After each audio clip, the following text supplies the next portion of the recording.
What's going on YouTube, Diggy546, and this is going to be my initial reaction to the Giants taking on the Cowboys, second game of the season, getting swept by the Cowboys.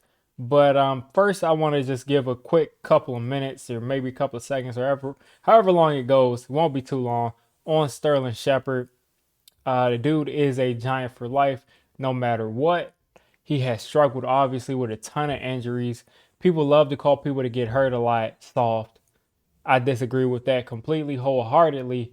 Some people's bodies are built different than others. Some people are just very unlucky.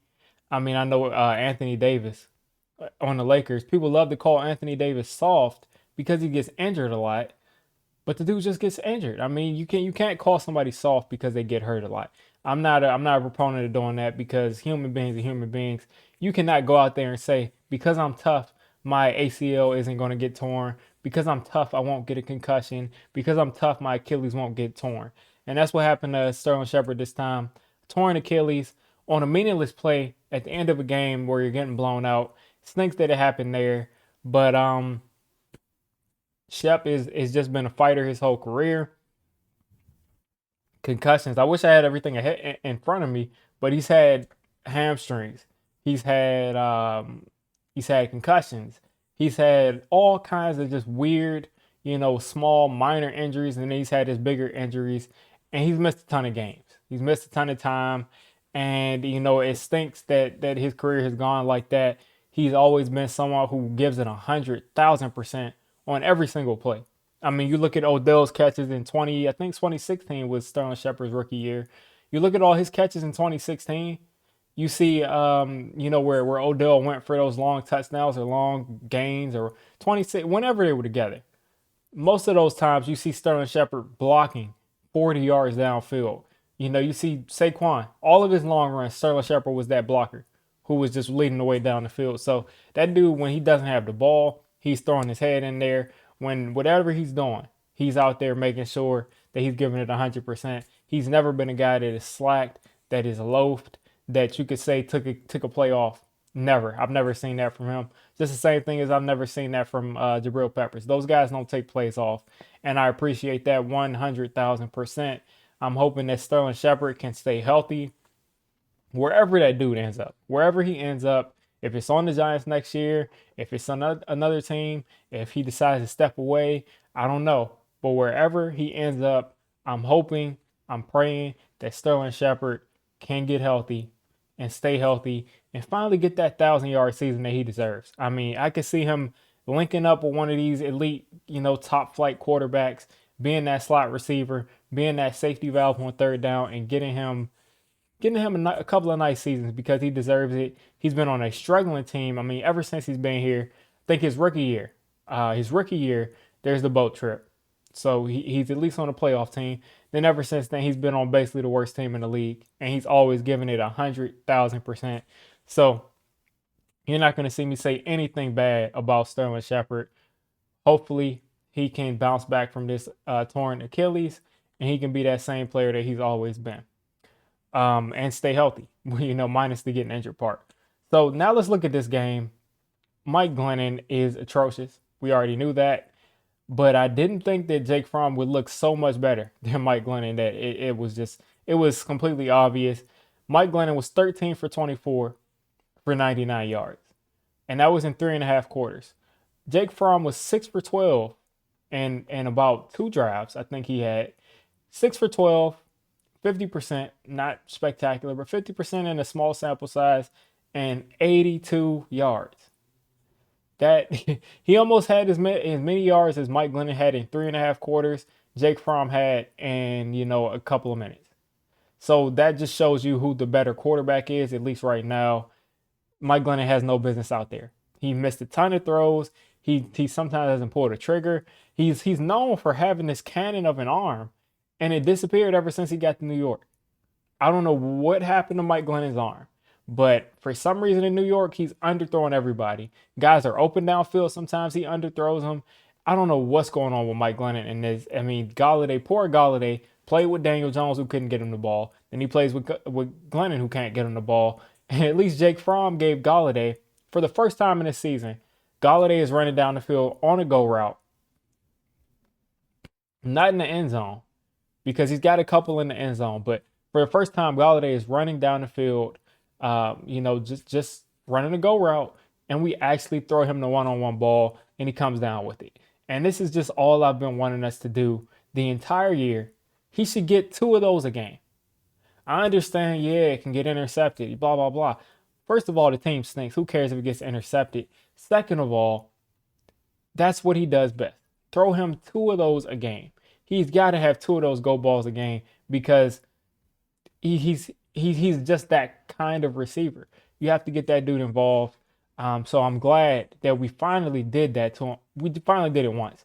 It seems like Jake Fromm is the quarterback that looks like he may be the one that throws it to Kenny Galladay. I believe he would have gotten one eventually with Daniel Jones, but it looks like Fromm might actually get Galladay his first touchdown as a Giant, which is ridiculous that we're in week 16 and this is happening.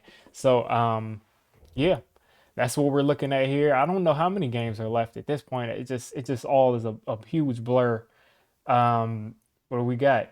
This is week 15. We just played week 16, 17, 18. So we got three more games. And we'll see what Jake Fromm does in that starting quarterback spot. I cannot imagine them throwing Glennon out there again. That makes no sense to me. So that was absolutely atrocious from Glennon. But Jake Fromm actually looked pretty decent. I'll tell you that. I don't know. I doubt he's the quarterback of the future. I highly doubt that. But he looked pretty competent and a lot better than Mike Glennon. Devontae Booker was our leading rusher with 74 yards. Saquon Barkley had some bursts. He looked like the old Saquon a couple of times, but he didn't have that huge run that we expect from him. His longest carry was 6 yards. He did have a couple of those hard nose, I'm going to drop my shoulder and push the pile for 3, 4 more yards. He did have a couple of those runs, but guys are going to attack Saquon regardless. They want him out of here. I'm not technically against trading Saquon, but some people have just completely been off the boat on him, and he hasn't had that huge 130-yard game, huge superstar type of game that even running backs in the worst situations have. He hasn't had that kind of game, and we're still waiting on it. But overall, we ran the ball pretty well in the first half. We kind of got away from it in the second half, and they also kind of stepped up as far as the run defense goes in the second half. And that pretty much sums up our offense. Nothing to write home about. Nobody really had any standout game because Mike Glennon was playing quarterback and the entire offense, therefore, was broken. Looking at the defense, they, for the most part, were really good. We had, what, 4 turnovers? Three turnovers from, I'm confused. Did we get that, I'm confused. Did we get that Saquon fumble back? I'm not sure if we got that back. Let me check that. Did we get that Saquon fumble back? I think we might have, because I know Glennon threw 3 interceptions. We had a turnover on downs.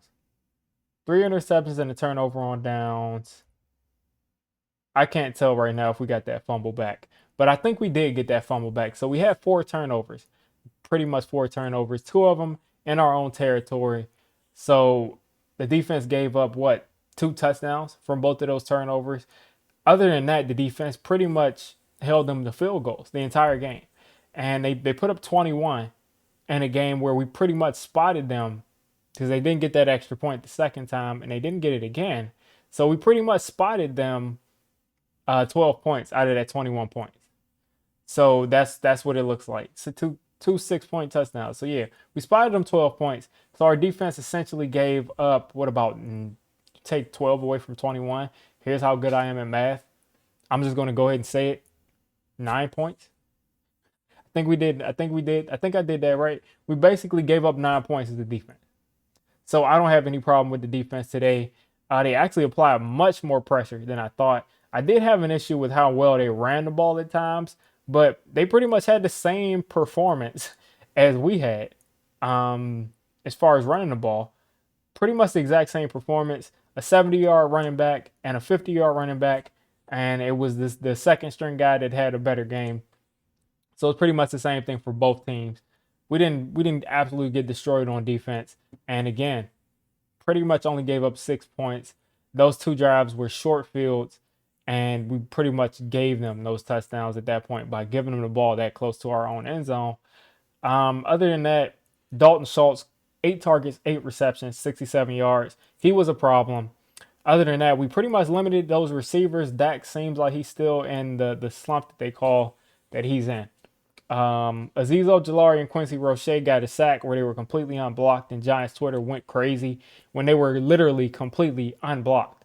I mean, what else would they do? They didn't get blocked, so I'm not going to say that they did some crazy stuff for them to get that sack, but nonetheless, they got a sack, and I appreciate it. Azeez also had a nice tackle for loss in the run game. Um, Lorenzo Carter, we talked about how little sacks he's gotten and how little production he's gotten. People talk about, yeah, this guy has more tackles for loss, or this guy has more interceptions than Lorenzo Carter has sacks, or whatever. People love to talk about how this person has more this than Lorenzo Carter has sacks. So Lorenzo Carter, 2 sacks today. He actually looked really good coming off the edge. I'm not expecting this to continue because we've seen how his career has gone, but he looked pretty good today. He applied a lot of pressure, and you couldn't ask for much more today. Good job today, Lorenzo Carter. The defense overall played really well. Bradbury broke on the ball, could have had a pick six, and that might have made the game interesting, especially with Jake Fromm in there at quarterback. But overall, we lost the game. We didn't deserve to win it. The offense was absolutely putrid. Just has it's pretty much been bad, a bad offense since probably about what 2017. Since the start of 2017, this offense has been pretty much a joke.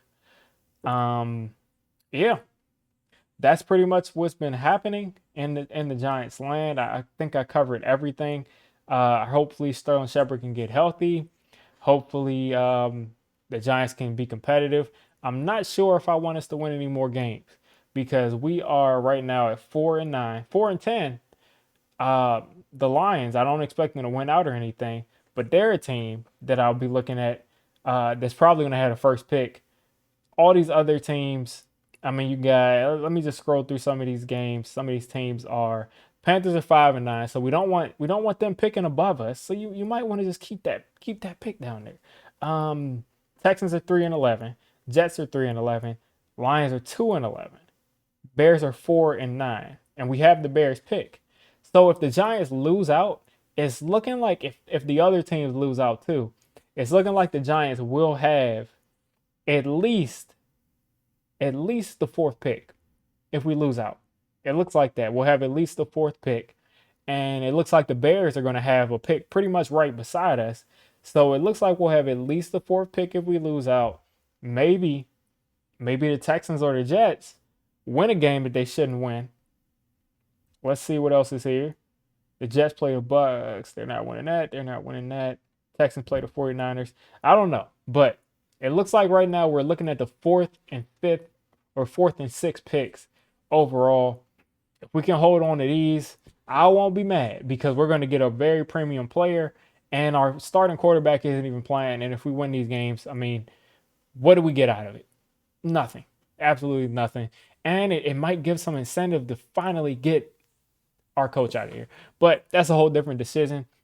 I guess I could comment really quickly. I think the thing that lost us the game, not that lost us the game, but really put the nail in the coffin was when Joe Judge decided to go for it on fourth down on our own 30-yard line. I thought we should have punted because our defense was playing really well, but we didn't punt. And he basically said, listen, this is the game. We're either going to get this 4th and 1 or we're going to give up 6 points. And that's going to pretty much be game. And we didn't get the 4th and 1. We gave up the 6 points and that was game.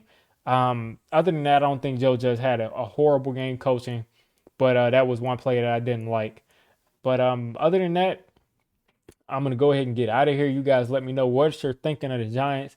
Has anything changed as far as your perspective on them before this game to now? I didn't expect them to win this game. I expected it to be uglier. So nothing's really changed for me. You guys let me know what you're thinking.